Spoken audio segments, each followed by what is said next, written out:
कैसे हैं आप सब। उम्मीद करता हूँ आप लोग बढ़िया होंगे।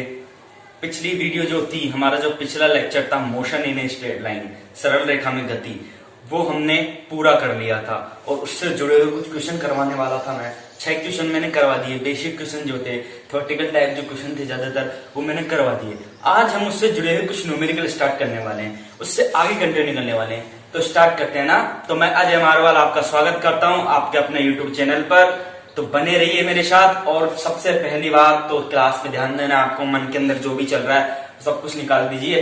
फर्स्ट क्वेश्चन से हम लोग स्टार्ट करने वाले हैं। पिछले हमने 6 क्वेश्चन कर लिए, 7th क्वेश्चन से स्टार्ट कर देते हैं। आज हम 7वें क्वेश्चन से स्टार्ट करेंगे। जितने क्वेश्चन आज जाएंगे उतने आज करेंगे और जितने बाकी रह जाएंगे उतने नेक्स्ट डे करेंगे, ठीक है, नेक्स्ट लेक्चर में करेंगे। ओके, तो स्टार्ट करते हैं न्यूमेरिकल नंबर 7 बिना कोई टाइम हुआ है। ओके, तो देखिए फर्स्ट क्वेश्चन हमारा क्या कहता है। फर्स्ट क्वेश्चन मतलब 7th क्वेश्चन, आज का फर्स्ट क्वेश्चन था। तो 7th क्वेश्चन हमारा क्या कहता है, पढ़िए एक बार ध्यान से पढ़िए कि यदि कोई पिंड विरामावस्था से प्रारंभ करके 2 मिनट में 120 मीटर पर सेकंड का वेग प्राप्त करता है तो उसी समय पिंड का त्वरण क्या होगा। मतलब जब वो 120 मीटर पर सेकंड का वेग प्राप्त कर चुका है तो उसी टाइम पे, उसी पल पे, उसी क्षण पे उसका त्वरण क्या होगा।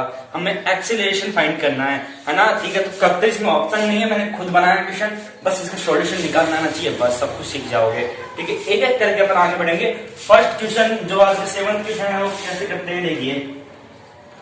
हल मैं आराम से समझाऊंगा, वहां पे आपको आराम से नहीं करना है, वहां पे आपको फटाफट से जवाब देना है इसका निकाल के। तो पहले प्रैक्टिस करके चलना है, ठीक है। इतना तो टाइम लगेगा, सॉल्यूशन तो करना ही पड़ेगा इसका, थोड़ा बहुत टाइम लगेगा ही। लेकिन जो थ्योरेटिकल जो क्वेश्चन करवाए तो उनमें कम टाइम आप कंज्यूम करना, इसमें ज्यादा टाइम देना थोड़ा सा। तो देखिए 2 मिनट, सबसे पहले क्या दे रखा हमें, विरामावस्था से प्रारंभ कर रहा है। मैंने कल समझा दिया था, कोई पिंड यदि विरामावस्था में है, स्थिर है, अपनी जगह पे खड़ा है, तो उसका जो प्रारंभिक वेग क्या होगा, 0 होगा, बिल्कुल 0 होगा। तो प्रारंभिक वेग u से डिफाइन करते हैं तो 0, 0 हो गया। और कितने का वेग प्राप्त करता है, अंतिम वेग कितना प्राप्त कर लिया उसने, 120 मीटर पर सेकेंड। क्या फाइंड करना है हमें, एक्सीलरेशन निकालना है।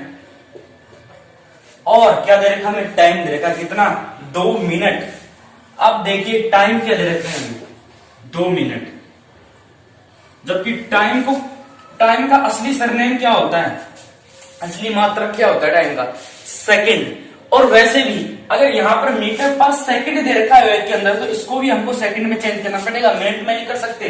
अगर यहाँ पे मीटर पर मिनट या किलोमीटर पर मिनट ऐसे दे रखा होता तो मिनट ठीक था, क्योंकि यहाँ पे मिनट होता। लेकिन यहाँ पे सेकंड है और वहां पर भी, वहां क्या है, मिनट है, तो उसको सेकंड में बदलना पड़ेगा, इसको सेकंड में बदलना पड़ेगा। और वैसे भी टाइम की जो यूनिट होती है, मात्रक जो होता है टाइम का, जो सरनेम होता है वो सेकंड होता है। टाइम को हम सेकंड से दर्शाते हैं, उसका सरनेम जो जाती है वो सेकंड लगाते हैं, तो उसको सेकंड बनती है। ज्यादा कोई कठिन नहीं है। सेकंड 2 मिनट में कितनी सेकंड होती है, 1 मिनट में 60 सेकंड, तो 2 मिनट में 120 सेकंड,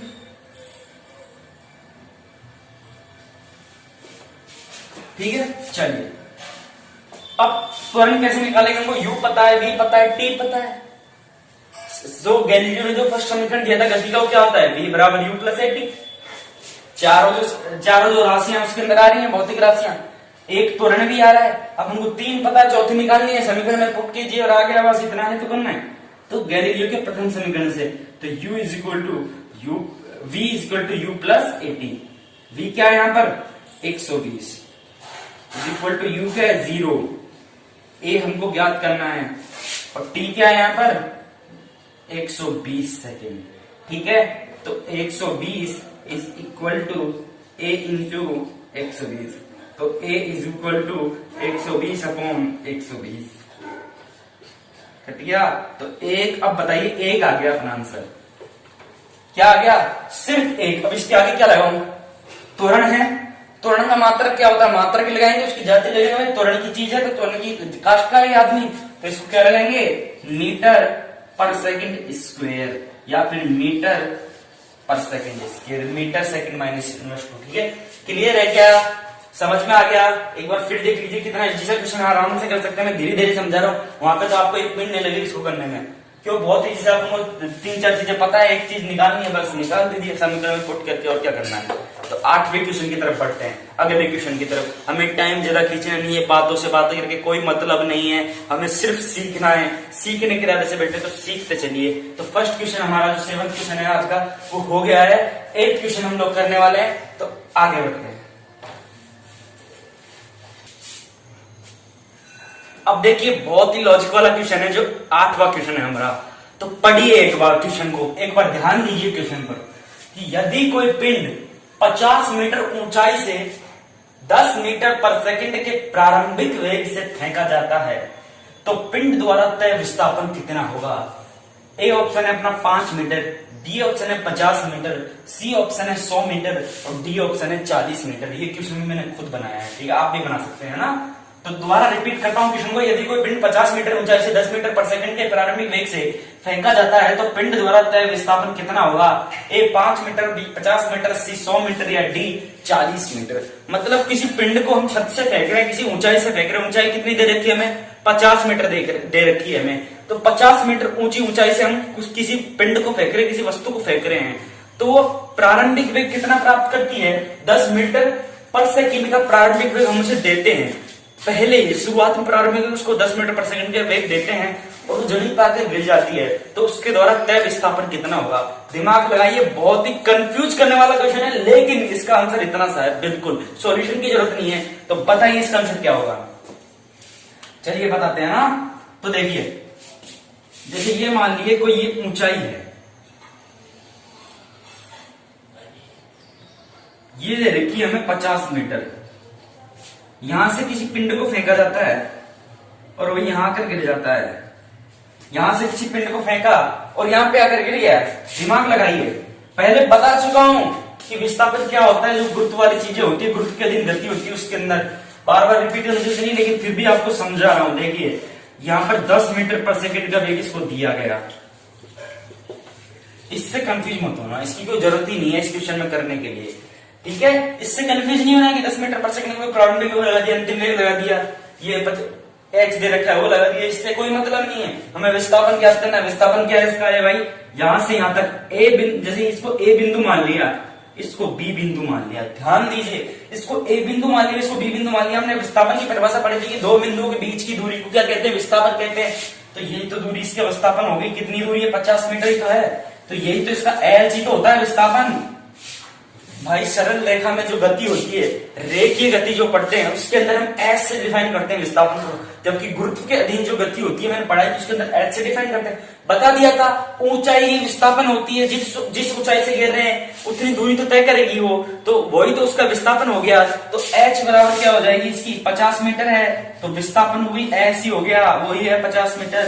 तो इसका आंसर क्या हो गया, बी हो गया। इसका आंसर क्या हो जाएगा, बी हो जाएगा। क्लियर है क्या, समझ में आ गया क्या। कितना अच्छा क्वेश्चन है, थोड़ा घुमा फिराने वाला है कि शुरू में घूम जाते कि इसमें यू भी दे रखा है, प्रारंभिक वेग दे रखा है, लेकिन लास्ट में अंतिम लाइन पढ़िए, तय विस्थापन ज्ञात करना। पिछला छोड़ दीजिए।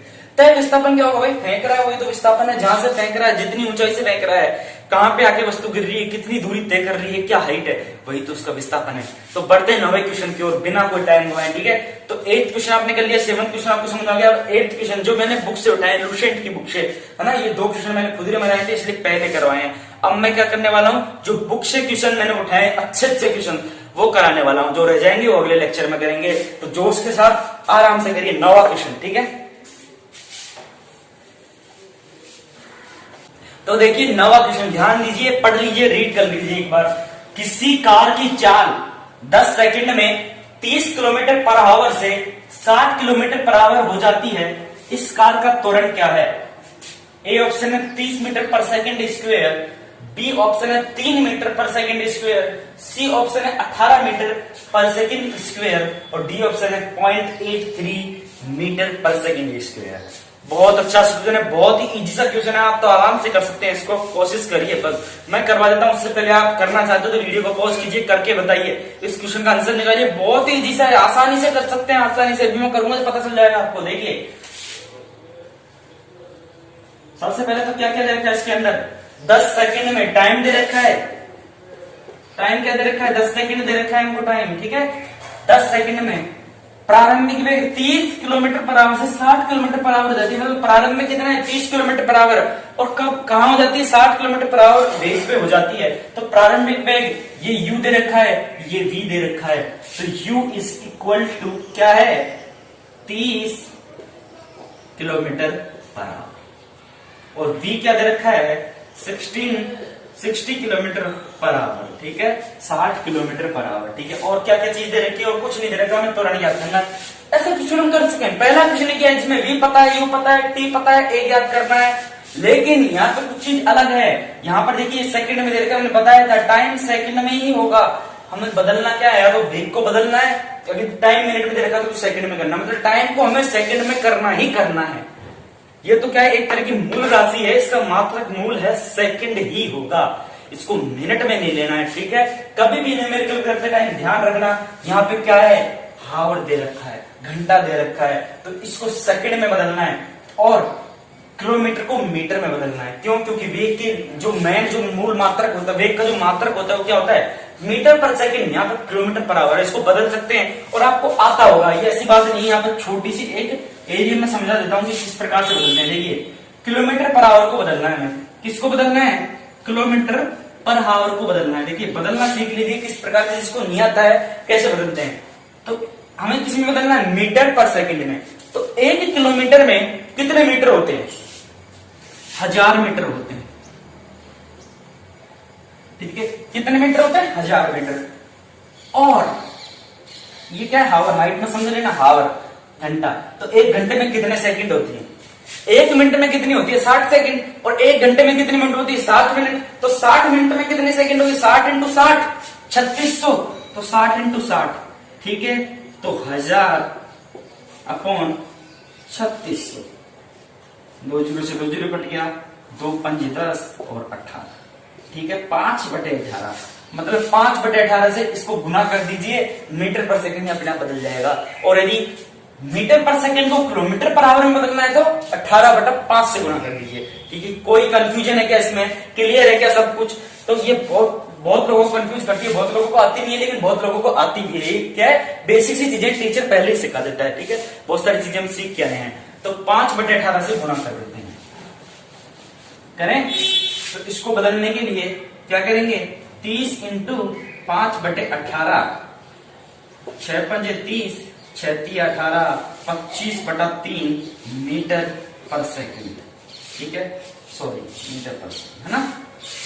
इसको बदलेंगे तो 60 इंटू 5/18, इसमें इसको किससे काटे 3 से काटे जी पहले, ठीक है। ये हो गया 10 और 3 इज इक्वल टू 50/3 मीटर पर सेकंड, ठीक है। क्लियर है क्या? अब हमें पता चल गया u पता है, v पता है, t पता है। फर्स्ट समीकरण गति का क्या होता है v is equal to u plus at। तो v क्या दे रखा हमें 50/3 is equal to 25/3 plus a हमें ज्ञात करना टाइम क्या दे रखा है 10 सेकेंड। ओके तो इधर ले आए इसको 50/3 minus 25/3 is equal to 10a, ठीक है, ठीक है। इसका जो लैस है लघुत्तम है वो क्या होगा 25, 50 माइनस 25, 25 आने वाला, ठीक है, बटे 3 इज इक्वल टू 10a, ठीक है। तो 50 में से 25 गया तो 25/3 इज इक्वल टू 10a, ठीक है। तो 10a को बजगुणा करने इधर जाके यहाँ पे कर देता हूँ, ठीक है। इधर देखिए यहाँ पे जाके क्रॉस मल्टीप्लाई हो जाएगा, मतलब क्या है हमारे पास 25/3 इज इक्वल टू 10a है, a क्या यहाँ पर त्वरण है, इसको इधर गुणा कर देते हैं तो 25/30 इज इक्वल टू a, 5 में 25, 5 की 30, 6 में 5 का भाग देंगे, 5 में 6 का भाग देंगे सॉरी, तो ये क्या आ जाएगा 0.83 आएगा। भाग दे के देख लीजिए, ठीक है। मीटर पर सेकंड स्क्वायर ये क्या हो गया त्वरण का मात्रक हो गया, इसका आंसर क्या हो जाएगा 0.83, ठीक है, मीटर पर सेकंड स्क्वायर। देखिए कितना इजी सा क्वेश्चन है, बस बदलने की दिक्कत यहाँ पे थी। ये आपको कई लोगों को आती हुई, कई लोगों को नहीं आती। जिन लोगों को नहीं आती वो समझ लीजिए, जिन लोगों को आती है वो करिए। ठीक है, समझ में आ गया ना। बढ़ते 10वें क्वेश्चन की ओर, बिना कोई टाइम ज्यादा नहीं लेना, आराम से पढ़ना है, धीरे धीरे पढ़ना है, आपको सीखना है, क्योंकि अभी कोई एग्जाम्स नहीं होने वाली है। आराम से अपने पास टाइम ही टाइम है तो उसका फायदा उठाइए, सीखना है। ठीक है, चलिए अब देखिए 10वां क्वेश्चन, इजी सा क्वेश्चन है, आराम से पढ़ना है, ध्यान देके पढ़िए इस क्वेश्चन को। थोड़ा सा कंफ्यूज कर सकता है लेकिन बहुत अच्छा सा क्वेश्चन है, बहुत ही इजी सा क्वेश्चन भी है, तो पढ़िए एक बार। एक कार का वेग 10 मीटर पर सेकंड से 20 मीटर पर सेकंड 10 सेकंड में होता है, तो इस दौरान तय की गई कुल दूरी क्या होगी। देखिए एक कार का वेग 10 मीटर पर सेकंड से 20 मीटर पर सेकंड 10 सेकंड में हो रहा है, मतलब 10 सेकंड में टाइम कितना जाएगा हमें 10 सेकंड, उसका वेग कितना हो रहा है 10 मीटर पर सेकंड से 20 मीटर पर सेकंड तक बदल रहा है, तो इस दौरान तय की कुल दूरी मतलब विस्थापन, जो भी है दूरी विस्थापन एक ही चीज है इस क्वेश्चन के अंदर। ठीक है, तो देखिए ऑप्शन फर्स्ट दे रखा है 200 मीटर, ऑप्शन बी दे रखा है 150 मीटर, ऑप्शन सी दे रखा है 100 मीटर, ऑप्शन डी दे रखा है 50 मीटर। ठीक है, अगर आपका इसका आंसर आता है, आपको अगर निकाल सकते हैं, आपके अंदर एबिलिटी है, तो वीडियो को पॉज कीजिए, आंसर निकालिए, कमेंट करिए, मैं बता दूंगा सही है या गलत है। और आपको अगर आता है तो आपको पता होगा सही है या गलत है। ठीक है, बात समझ में आ गई, तो हल करते हैं इसका। सबसे पहली बात, बिना कोई टाइम नहीं कंज्यूम करना है ज्यादा, देखिए प्रारंभिक वेग क्या दे रखा है, मैं बार बार नहीं समझाऊंगा। 10 मीटर पर सेकंड में प्रारंभिक वेग बदल रहा है, 10 मीटर पर सेकंड से 20 मीटर पर सेकंड जा रहा है, तो ये अपना यू हो गया प्रारंभिक वेग, ये अपना वी हो गया। आपको समझ नहीं आ रहा यू वी क्या है, तो पुराने जो लेक्चर है इसके मोशन इन स्ट्रेट लाइन के, वो देख कर आइए, पहले फर्स्ट लेक्चर से स्टार्ट करिए, तब यहाँ पे आकर पहुंचिए। और आप कंटिन्यूअसली देख रहे हैं तो आपका बहुत बहुत धन्यवाद, देखते रहिए, बने रहिए, आपको समझ आएगा और आ रहा होगा। देखिए यू बराबर क्या दे रखा है 10 metre per second and v is equal to 20 metre per second दे रखा है, दिया हुआ है। ठीक है, टाइम कितना दे रखा है हमें 10 सेकेंड। ठीक है, और ज्ञात क्या करना है, इस दौरान तय की गई दूरी s ज्ञात करना है। ठीक है, डिस्टेंस जो डिस्टेंस पे लिख सकते हैं, लेकिन मैंने डी से हमने गैलीलियो के जो समीकरण थे उसमें डी से कोई चीज नहीं पढ़ी है, तो इसके अंदर अपन एस से पढ़ रहे हैं। ठीक है, एस से पढ़िए, तो एस से डिफाइन कर दिया इसको, किसको, दूरी को। अब देखिए यू पता है, वी पता है, टी पता है, हमें एस निकालना है। एस वाला फॉर्मूला सबको पता है, UT plus half a t square. अब देखिए हमारे पास यू है, टी है, एस ज्ञात करना है, यू है, टी में लिख देता हूं एक बार, आपको समझ जाए। S is equal to u t plus, ये टी अच्छी तरीके से बनाता हूं ताकि प्लस और टी में कोई, you t plus half a t square. देखिए हमारे पास यू है, टी है, और ये वाला टी तो है ना। अपने पास क्या नहीं है, अपने पास त्वरण नहीं है, ए नहीं है, तो दूरी निकालने के लिए अपने को त्वरण पता होना चाहिए। तो त्वरण तो हम निकालना सीख चुके हैं, कितनी बार सिखाऊं, है ना, तो सीख चुके हैं त्वरण निकालना। तो त्वरण किससे निकालेंगे, u बराबर v बराबर u प्लस एटी, वही गैलीलियो का प्रथम समीकरण, v बराबर u प्लस एटी, है ना, v equal to u plus a t. तो v क्या दे रखा है हमारे पास 20 is equal to 10 plus a ज्ञात करना है, टाइम भी है 10, तो पक्षांतरण कर लीजिए, 20 minus 10 is equal to a into 10, तो 10 इज इक्वल टू 10a, तो a is equal to a metre पर सेकंड स्क्वायर। तो हमारे पास त्वरण कितना आ गया 1 मीटर पर सेकंड स्क्वायर। अब ज्ञात कर सकते हैं इस फॉर्मूले से, तो क्या होता है s is equal to u t plus half a t square. रख दीजिए फटाफट से, s is equal to u क्या है 10 इंटू टी क्या है 10 प्लस हाफ ए क्या है 1 इंटू 10 का स्क्वायर। यही है क्या, इसमें v को कोई पता नहीं, v इसलिए दिया था हमको त्वरण निकालने के लिए। ठीक है, तो s is equal to 100 plus half into 100, ठीक है 50।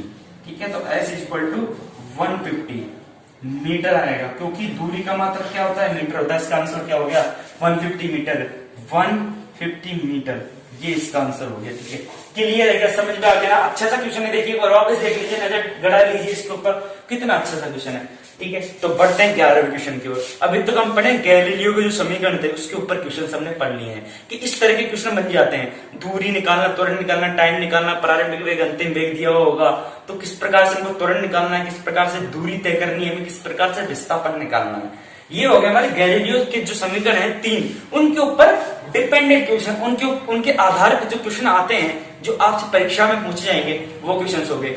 अब हम पढ़ेंगे कुछ डिफरेंट टाइप क्वेश्चन, जो घुमा फिरा के किस प्रकार से पूछ सकता है आपको विस्थापन के बारे में, दूरी के बारे में, तो घुमा फिरा के आपको क्वेश्चन वाले वो मैं बताऊंगा, ठीक है। तो किस प्रकार के क्वेश्चन पूछे जाते हैं, तो आपके गैलीलियो के समीकरण वाले क्वेश्चन आपके हो गए, ठीक है। चलिए आगे बढ़ते हैं, नेक्स्ट क्वेश्चन। अब देखिए 11वां क्वेश्चन हमारा क्या कहता है, इजी सा क्वेश्चन है 11वां क्वेश्चन। देखिए बोर्ड पर देखिए ऐसे क्वेश्चन क्या होते हैं, बहुत ही लॉजिक वाले क्वेश्चन होते हैं, हमको आ जाते हैं अगर थोड़ा बहुत दिमाग लगाया जाए, लेकिन हमको ये घुमाते फिराते बहुत है, कंफ्यूज बहुत ज्यादा करते हैं। तो इन क्वेश्चनों को किस प्रकार से करना चाहिए, सबसे पहले तो 2 बार पढ़िए, और मेन जो बात है उसको उस पर गौर कीजिए, उसको बार बार दोहराइए मन में कि किस प्रकार से इस क्वेश्चन को किया जा सकता है, आपके मन में अपने आप सोल्यूशन आ जाएगा। जैसे देखिए दिए गए चित्र में, चित्र हमको ये दे रखा है, ध्यान रखिए चित्र मैंने नीचे बनाया है, ये देखिए चित्र दिया हुआ है, तो दिए गए चित्र में एक पिंड 1 मीटर के त्रिज्या के अर्धवृत्ताकार पथ पर ए से बी तक 1 सेकंड में पहुंचता है, तो पिंड का औसत वेग क्या होगा। देखिए ये क्या हो गया, चित्र हो गया, क्या दिया सबसे पहले गौर करिए, एक पिंड है, कोई भी है, वस्तु है, हम है, जैसे कोई मानव है, कोई मनुष्य है, एक पिंड है, 1 मीटर त्रिज्या का अर्धवृत्ताकार पथ है। पहली बात क्वेश्चन में पढ़ी है, पहली बात 1 मीटर त्रिज्या का अर्धवृत्ताकार पथ है, तो देखिए ये क्या है इसका, सबसे पहले तो इसको त्रिज्या मत मान लेना, ये क्या दे रखा है भैया, ये अर्धवृत्ताकार है, और ये पूर्ण वृत्त होता तो भी ये व्यास ही होता, और अभी भी ये व्यास ही है, ये क्या है, व्यास है पूरा, तो व्यास है, व्यास क्या होता है, त्रिज्या का आधा होता है, तो इसकी आधा ही तो होती है त्रिज्या, तो ये क्या हो गया, ये 1 मीटर हो गया त्रिज्या, और ये भी 1 मीटर जो दे रखी है, तो टोटली ये कितना हो गया, 2 मीटर हो गया कि नहीं हो गया, कितना इजी से यहीं पे क्लियर हो गया, क्वेश्चन खत्म है, बस मतलब इसका आंसर खत्म है। देखिए 1 मीटर त्रिज्या की अर्धवृत्ताकार, हमने पता कर लिया कि पूरा जो व्यास है वो 2 मीटर है, जो इसका विस्थापन है पिंड का वो कितना है, 2 मीटर है, विस्थापन कितना हो गया, 2 मीटर, क्योंकि पिंड कहां से कहां जा रहा है, ए से बी पर जा रहा है, घूम के जा रहा है, कैसे जा रहा हूं, मेन दूरी तो यही है, मेन दूरी तो यही है कि नहीं, चाहे वो यहां से घूम के आया हो, वो उसकी दूरी है, वो हमको नहीं पता कैसे है, विस्थापन तो यही होगा, 2 बिंदुओं के बीच की दूरी को, सीधी दूरी को क्या कहते हैं, विस्थापन कहते हैं, तो विस्थापन पता चल गया हमें। देखिए ए और बी के मध्य क्या हो गया, 2 मीटर की दूरी होगी, तो 2 मीटर इसका क्या हो गया, विस्थापन हो गया। ध्यान दीजिए ए से बी तक 1 सेकंड में पहुंचता है, हमको टाइम भी दे रखा है, कितने सेकंड में, 1 सेकंड में ये पहुंच रहा है, यहाँ पर टाइम कितना लग रहा है, 1 सेकंड। क्या पूछा है हमसे, औसत वेग पूछा है, औसत वेग से कंफ्यूज मत होइए, दाक्षिणी वेग औसत वेग, वेग क्या है, वेग क्या होता है, वेग ध्यान दीजिए विस्थापन बटा समय ही तो होता है, विस्थापन बटा समय यही होता है कि नहीं होता। विस्थापन हमको दे रखा है 2 मीटर, हमने पता कर लिया, और टाइम हमको दे रखा है कितना, 1 सेकंड, तो 2 में 1 का भाग देंगे तो 1 ही आएगा, वो सॉरी 2 ही आएगा, तो 2 मीटर पर सेकंड जो वेग का मात्रक होता है, ये इसका क्या हो गया, आंसर हो गया, ये इसका क्या हो गया, आंसर हो गया। देखिए कितना इजी से क्वेश्चन है, क्वेश्चन घुमाने वाला था, समझ में मतलब कुछ ना कुछ। कई लोग क्या करते हैं, इसको जो व्यास है इसको त्रिज्या मान लेते हैं, तो 1 मीटर पर सेकंड लगा के आ जाते हैं, वो गलत है, ये व्यास नहीं है, ये पूरा व्यास है, त्रिज्या नहीं है, त्रिज्या इसकी आधी है, चाहे वृत्त अर्ध हो या फिर पूर्ण हो, उसकी जो व्यास होता है वो सेम ही होता है, कॉमन होता है, ठीक है, बात समझ में आ गई ना, व्यास ही तो दोनों का अलग करता है ना।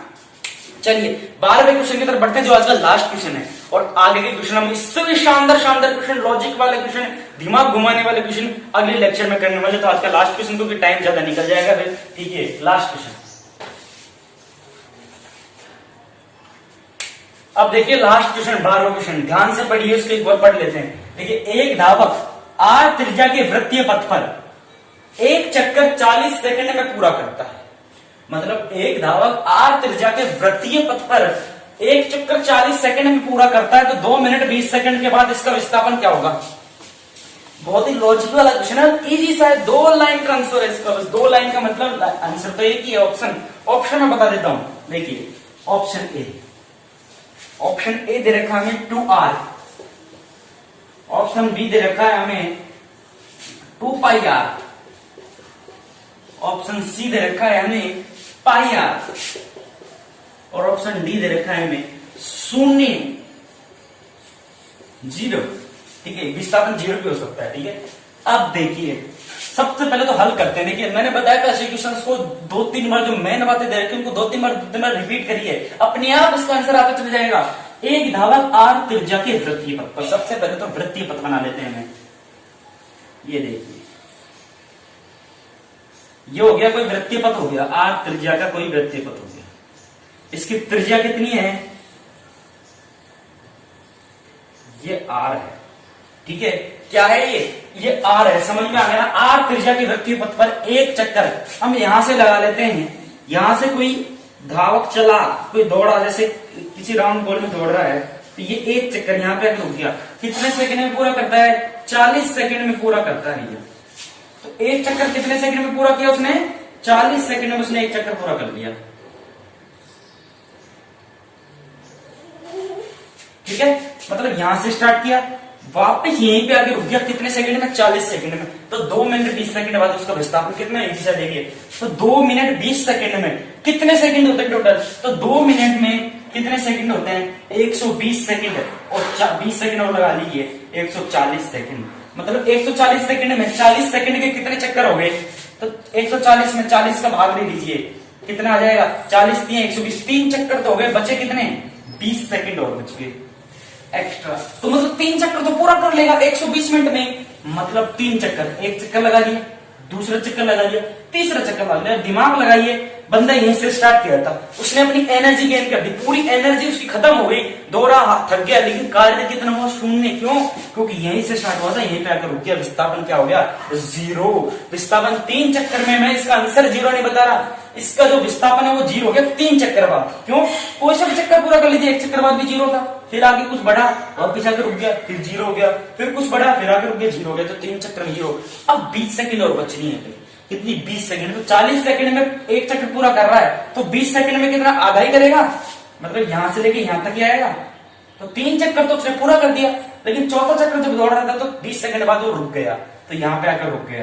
तो ये विस्थापन क्या हो गया, इसको ए बिंदु मान ले, इसको बी बिंदु मान ले, तो इसकी सीधी दूरी, मतलब इनकी दोनों के बीच की दूरी, तो ये आर है, तो ये भी तो आर होगी, और आर मिलकर क्या हो गया, 2r हो गया। तो इसका आंसर क्या हो जाएगा, 2r। देखिए कितना अच्छा सा क्वेश्चन है, कितना लॉजिक वाला क्वेश्चन है। यहां से यहां पर रुक गया, मैं मतलब ये 3 चक्कर लगा दिया भाई, विस्थापन तो शून्य है, तूने कुछ कार्य किया नहीं, वर्क नहीं हुआ, तूने एनर्जी खूब गंवा दी, लेकिन क्या हुआ, वर्क बिल्कुल नहीं हुआ, 0 है। तो इसका विस्थापन क्या हो गया, ए से बी के बीच के 2r हो गया। इसका आंसर क्या जाएगा, 2r आ जाएगा। देखिए कितने अच्छे अच्छे क्वेश्चन हमारे बुक ने जो हमें दिए हैं। तो इस प्रकार से मॉडल पेपर से आप करिए। अगले जो नेक्स्ट क्वेश्चन बच रहे हैं, जो अच्छे अच्छे क्वेश्चन से और भी शानदार क्वेश्चन है मोशन इन स्ट्रेट लाइन के ऊपर, वो मैं करवाने वाला हूं। और उसके बाद पढ़ेंगे हम गति के नियम। तो पहले तो हमें क्वेश्चंस के बारे में ध्यान देना है। इन क्वेश्चंस को आप रिपीट कीजिए, वापस इसको करने की कोशिश कीजिए। ऐसे क्वेश्चंस खुद बनाइए, खुद दिमाग में रहिए ऐसे क्वेश्चंस को। अगर खुद बनाना सीखिए क्वेश्चंस को, तो ऐसे क्वेश्चंस आप चुटकी में सॉल्व कर सकते हैं, ठीक है। तो बस सीखते रहिए, क्योंकि हमें सीखना है, रटना नहीं है, ना कि लिखना है, कुछ नहीं। देखते रहिए, सीखते रहिए, माइंड में रखिए हर चीज को, सिलेक्शन पक्का हो जाएगा। Okay, have a good day. चलता हूं, कल मिलेंगे फिर दोबारा नए क्वेश्चंस के साथ।